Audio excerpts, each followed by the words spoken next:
It can be seen in resurgent nationalisms, deep polarization in public debate, retrenchment into filter bubbles, and online flame wars. The new forms may be novel, but what might be called political tribalism is anything but new to human societies.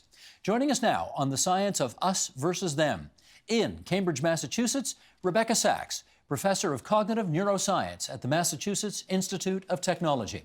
In Brooklyn, New York, via Skype, David Barabee, author of Us and Them, The Science of Identity.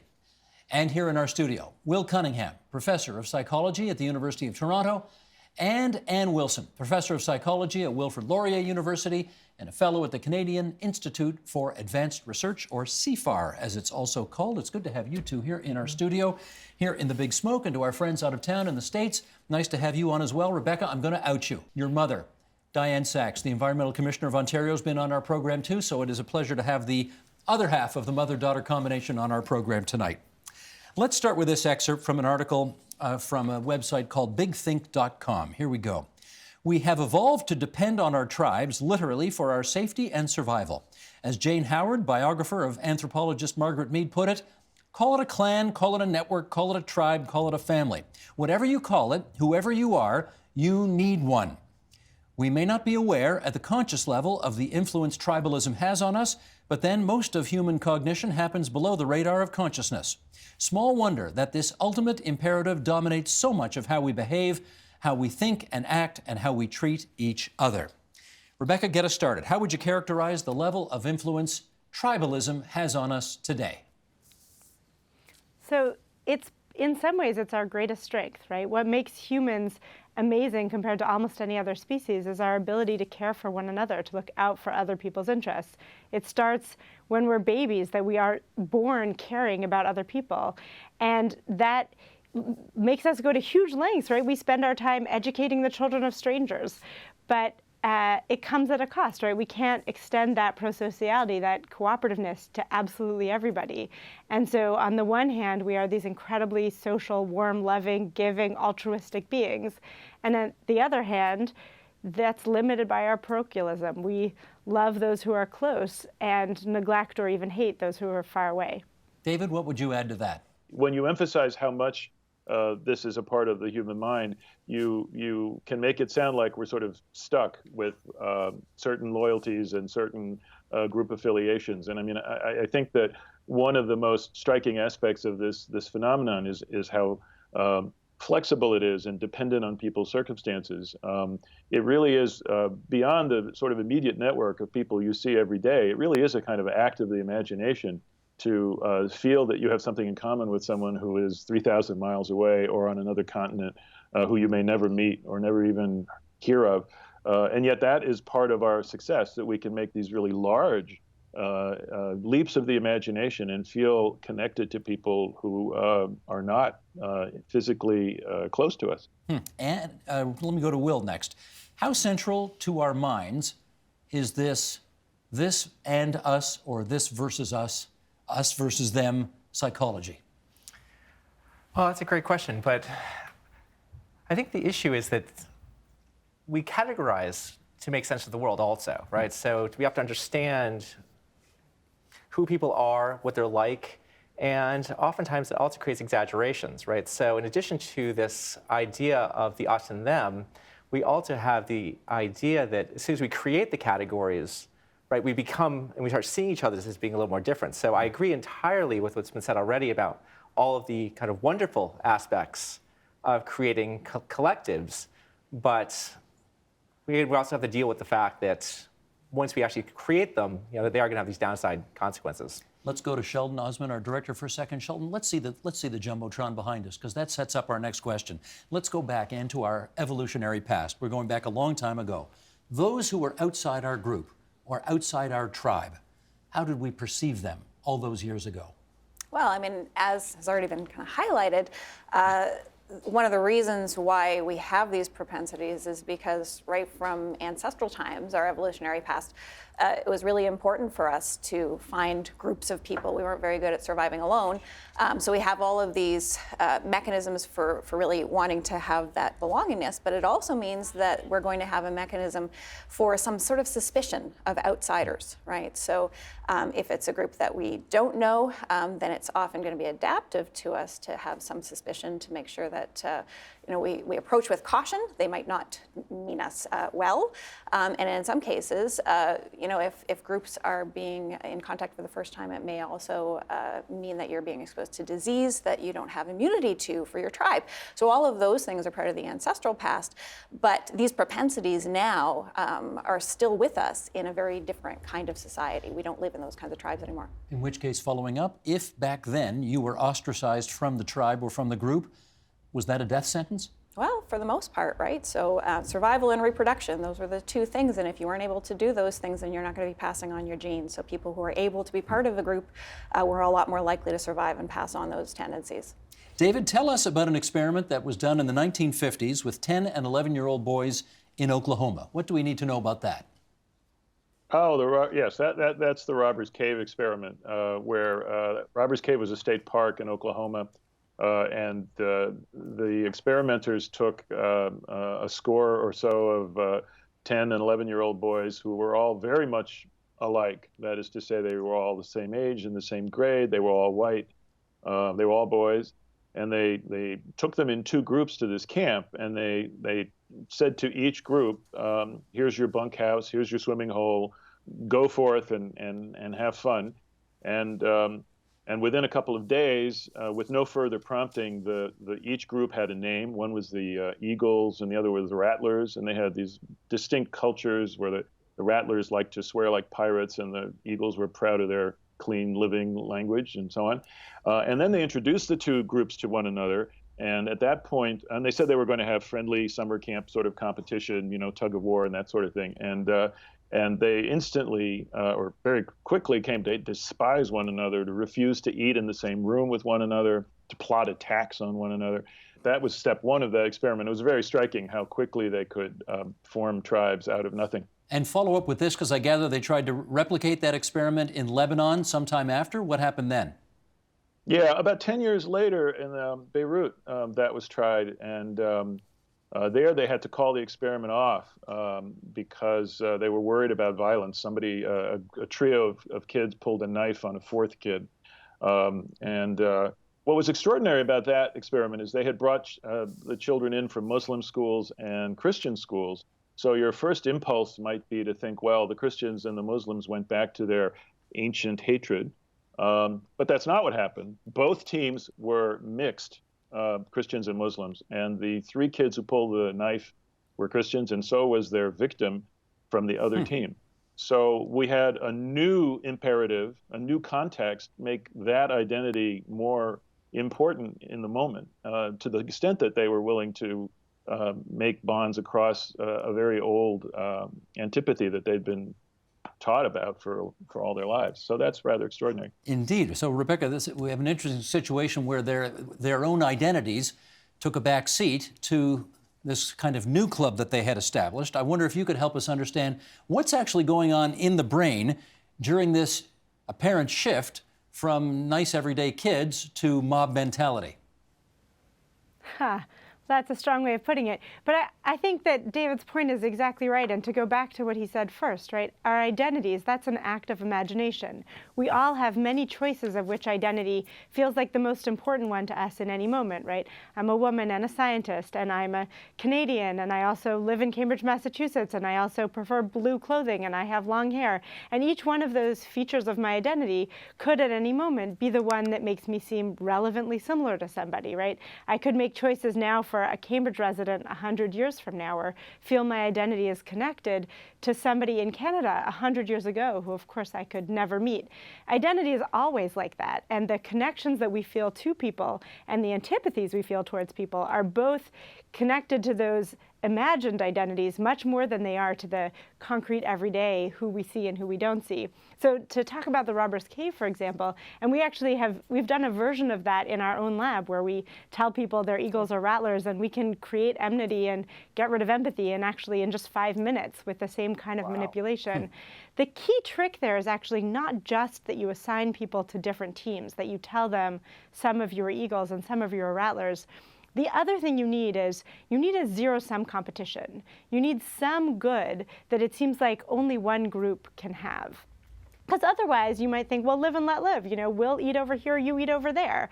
But if there's a good, and that could be space, or it could be, again, an imaginative good like honor or status, that it seems like one group has to have more of, and the other group has to have less of, well, then suddenly any good outcome for you is a bad outcome for me, and vice versa. And so, for example, we know that parts of the brain that are driven by reward learning, that respond to getting good things like money, also respond when you see the other side losing, right? Something bad happening to them acts like a reward signal for our brains. Okay, now we're into it. So, Anne, with all of that background having been put in place, tell us whether you think tribalism, as we have defined and discussed it here tonight, whether it's on the rise in society today in your view. Yeah. In my view, I don't think tribalism is on the rise. I think it's really, as has really been pointed out, it's an active imagination what tribes we're talking about, right? And we all belong to many of them. So you can think of all kinds of times in society when tribalism has really expressed itself in one way or another. So it could be country against country, religion against religion, race against race. I think at the moment it's Fox viewers versus MSNBC yes. viewers. So if you're asking me whether that kind of tribalism is on the rise, then yes, I think that you don't actually need a scientist to tell you that.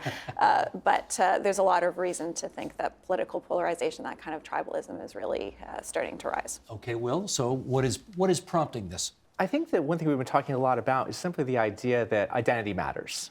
And I think that one thing that's really important is that people need to signify that they are good members of the group, right? Anne already mentioned the idea that if you're kicked out of the group, terrible things happen to you.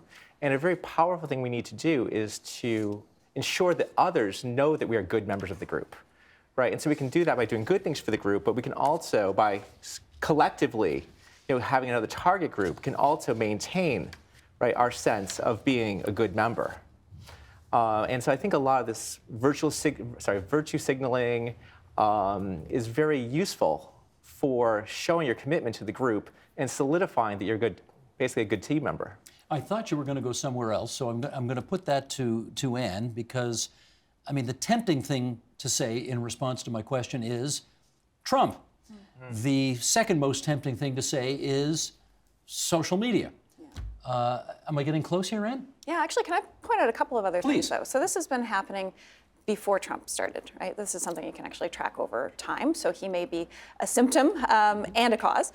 But one of the things that at least speculatively may be contributing to this is the fact that we're actually getting less tribal in some other ways, right? So there was a time not that many decades ago when if you were to ask people a question like, would you be upset if a person of a different race moved into your neighborhood, or if your son or daughter married someone of a different race, the answer might be yes, right? Very, very few people would answer yes to that now, but many people would answer that when it comes to political polarization. Or to somebody from the other political party, right? So people have actually kind of shifted to this. If you're white, you don't mind if an African American moves next door, but if you're a Democrat, you sure mind if a Republican moves next door. Yeah, that's right. That's a fascinating so change. It could be that, as some forms of tribalism have gone down, others have come to take their place. But I'd say the other part of the question that you had is what other things are contributing to it. And I think there are two big ones. One is the fact that some of this is actually driven by political actors. So Trump is one example, but not the only one. And a lot of it is driven by the rise of social media. David, you want to pick up on that, social media and the role it's playing in an increase in tribalism? Well, yes. I mean, I think that the virtue signaling point is important. I mean, there's some interesting work that Dan Kahan has done at Yale Law School, where he's found that climate denial among conservatives who don't believe in climate change actually increases with education level. In other words, if you have a PhD and you are in a community where it's important to deny climate change, you're more likely to do it than if you have a high school education, which is puzzling if you think it's all about facts. But if you think it's all about signaling that you're a good member of the group that you want to be in, it makes a lot of sense. Now, does social media encourage that? I mean, I suppose it does. I mean, the flip side of all this, of course, is that these imaginative acts can go in the other direction. I mean, I'll just mention the end of the Robbers Cave experiment. The experimenters in the last week of summer camp forced the boys to work together. They stopped emphasizing competitions and tug of war, and they started saying, we all have to work together to push the truck that stalled, or we have to unpack the food together. And they were able to undo this tribalism by the end of summer camp. The kids were all laughing about how they'd been so passionate about rattlers and eagles. So it's possible to go, these tools can work in both directions. Okay, fair enough. Let me follow up with Rebecca on that. It almost seems nowadays, Rebecca, that if you put something out there on social media, you can set your watch to the fact that within a matter of seconds, you're going to get a whole, I guess what we would call a whole case of whoop-ass come down on your shoulders there as people respond totally predictably to what you've put out there. And I wonder whether the us versus them effect of what we assume the other person is thinking and what their intentions are. Can you help us understand how all that's at play here on social media? Yeah, totally. So, you might think, well, we disagree. Well, let's figure out why and let's sort it out. Let's negotiate or let's educate one another. And lots of people sort of start out with that initial idea. Like, if we have a disagreement, if you and I think different things, well, maybe there's just some simple fix. I'll just tell you some fact that you're missing. And once you know the facts I know, well, then we'll obviously disagree. But it's much harder for us as people to take seriously the possibility that we can, in really good faith, have different perspectives on the same situation. And so we revert to an alternative simple strategy, which is, if you disagree with me, you must be crazy, right? You must be insane and irrational. And that leads to a really rapid escalation in the aggression of our disagreement. So whereas initially I might have said, well, you and I don't agree, let's just talk, let me just tell you what I know. Once I see you as irrational or ideological or emotional, then I switch from thinking we can resolve this through conversation, through finding common goods, like David was just saying, or through finding win-win strategies where we each get something we need.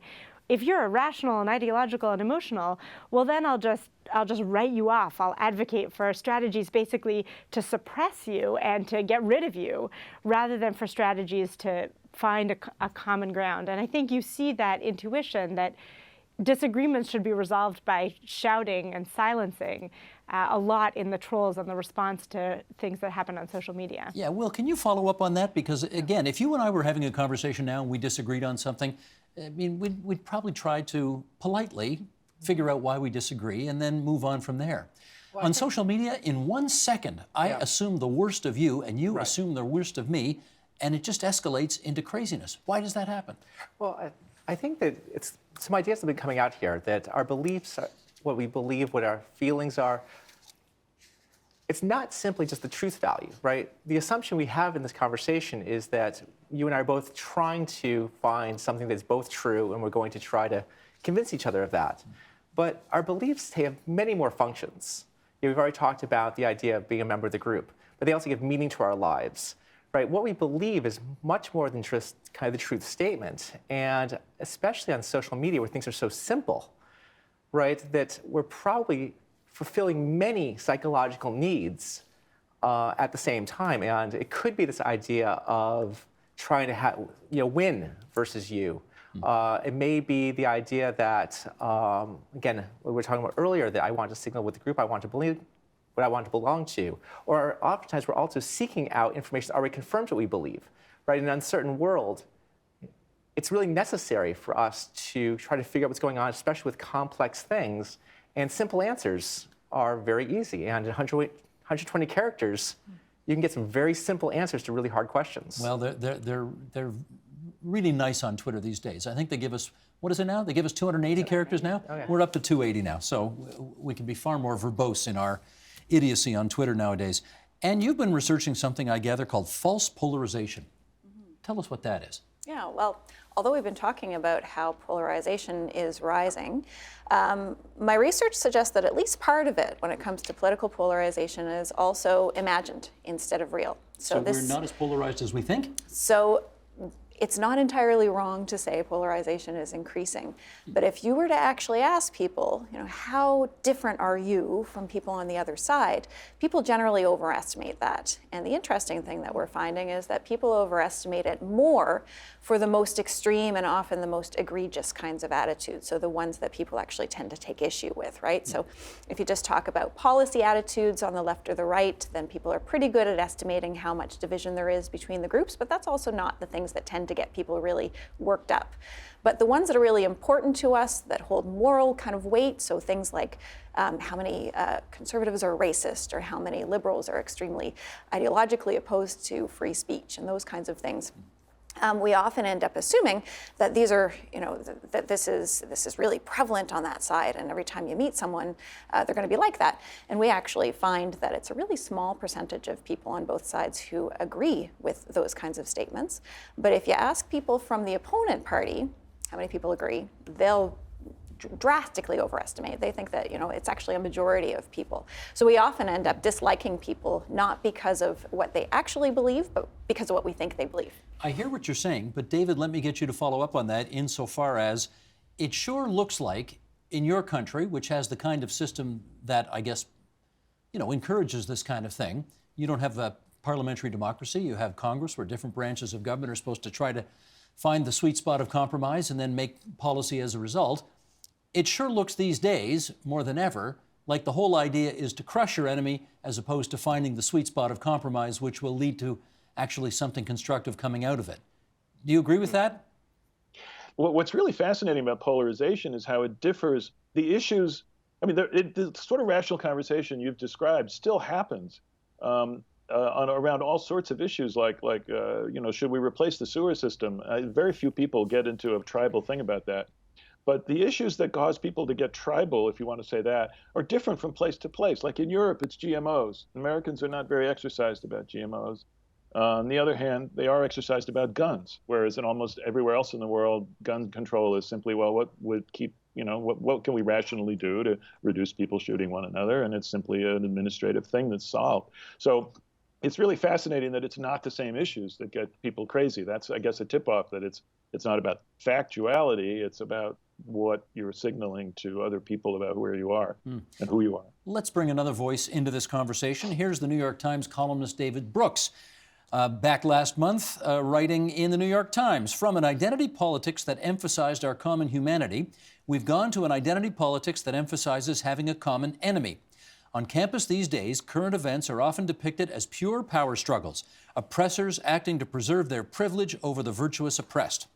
Quote, "A funny thing happens," political psychologist Jonathan Haidt said, "when you take young human beings whose minds evolved for tribal warfare and us versus them thinking, and you fill those minds full of binary dimensions. You tell them that one side in each binary is good and the other is bad. You turn on their ancient tribal circuits, preparing them for battle. Many students find it thrilling. It floods them with a sense of meaning and purpose." Okay, Will, you start us off on this. For example, the social justice left. The aim is to obliterate prejudice and in and out group thinking. Do some people fall victim to this very thinking? So I'm confused by the way we say some people. Do you mean the social justice warriors themselves falling into the... That's actually a really great point, because once we start seeing kind of the enemies out there, people start simplifying in many different ways. So as soon as you start seeing all conservatives as being, say, alt-right Nazis, right, then you can't have a conversation with anyone who just even varies just slightly differently than you. And I think we've seen this a lot recently, here in Ontario and all throughout, actually most of the world actually right now, where simply the push to actually call someone the most radical terms and equate them with the most radical people simply for kind of diverging a little bit is fairly extreme. The thing, though, I do want to push back a little bit on is that I don't know the degree to which all of our undergraduates actually feel this way. I think there's also a stereotype right now that we're having regarding kind of our undergrads. And for the most part, I feel that we can have very reasonable conversations with our students, and they tend to be much more willing to discuss things at much more complex levels. Yeah. So I think we might be stereotyping the extreme undergraduate the same way that there might be some extreme undergrads who do this, but I think we're all falling to a little bit of seeing radicals everywhere. What's your experience on that, Anne? Yeah, I think that, so it's certainly not in my experience, right? I think that undergraduates actually are very receptive to complex discussions about these things, and so it may vary a little bit, and I think that you always have some people who fall into that very extreme camp. But I think that the degree to which that's a general trend may be overstated. Having said that, I think it's worth taking seriously the fact that it's happening with some people. And at least one of the reasons that it does, I think, has to do with this polarization that we're seeing, that the people who have the loudest voices are the people who are on these two extremes. So we know from a lot of research that I don't like that word, apparently. Tribalism. Yeah, tribalism actually increases our tendency to really kind of hunker down, increases under situations of threat, right? Because we have other kinds of propensities too. One of them is for open-mindedness and exploration, and that's also important for our thriving and our survival. But it's when we're under threat that we really kind of go to the tribe. So in a situation where a lot of the loudest voices are also sounding really threatening, right? So some of the loudest voices maybe are from the alt-right, and so folks who really have concerns about social justice may end up misidentifying threat in some places where it doesn't actually exist. Rebecca, what would you add to that? You're coming to us, incidentally, from the bluest of the blue states, so give us your sense of how it works there.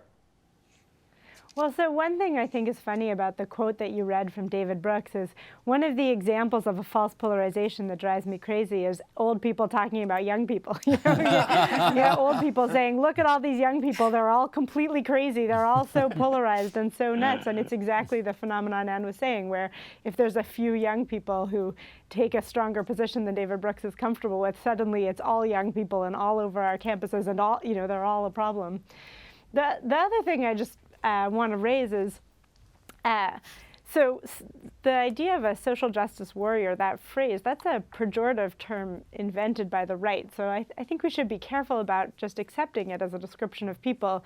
And in particular, there's a kind of conversation that happens a lot around racism, where people raising concerns about justice and about rights for minorities typically are raising concerns about institutional racism, so structural racism, the things where there are systems that disadvantage people without any intention.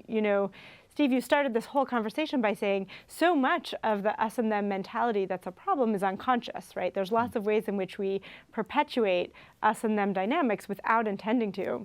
And very often, claims that a system has been institutionally or structurally racist are met with defenses that say, I didn't intend it, right? Don't call me a racist. I'm not a racist because I had no racist thoughts in my mind. And one point to bring back to the very beginning of this conversation is that there's lots of ways to have us and them thoughts on both sides of any polarized divide you want without knowing you're doing it or without being intentionally aware of those attributions that you're making. David, is it a pipe dream as long as Donald Trump is president and as long as social media explode the way they are nowadays for us to expect a diminution of any of this?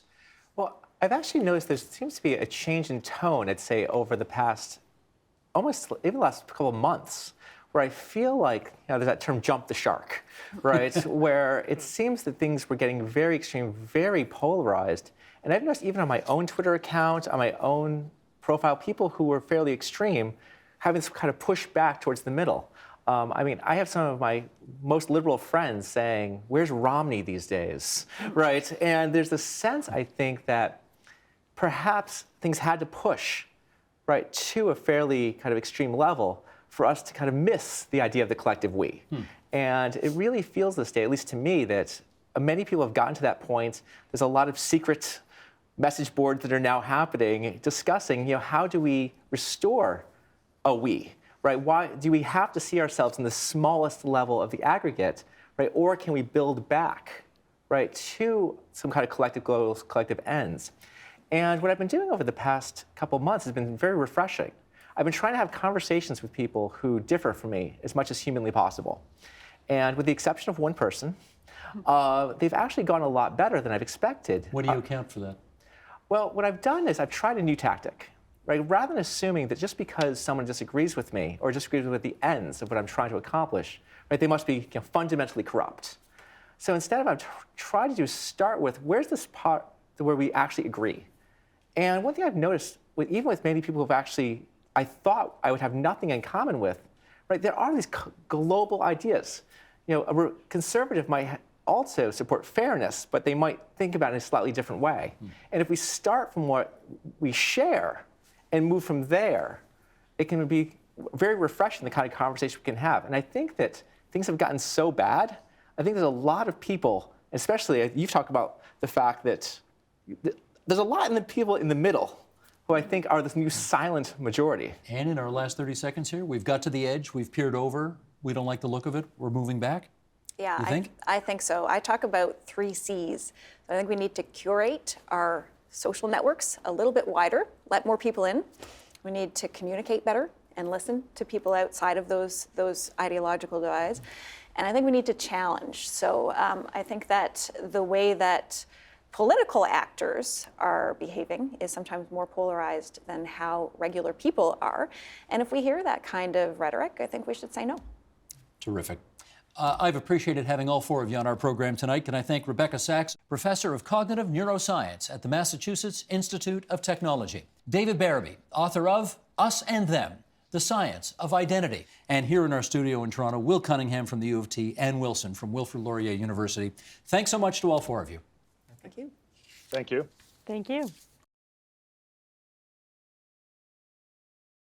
The Agenda with Steve Bacon is brought to you by the Chartered Professional Accountants of Ontario, helping businesses stay on the right side of change with strategic thinking, insightful decisions, and business leadership. Are you on the right side of change? Ask an Ontario CPA.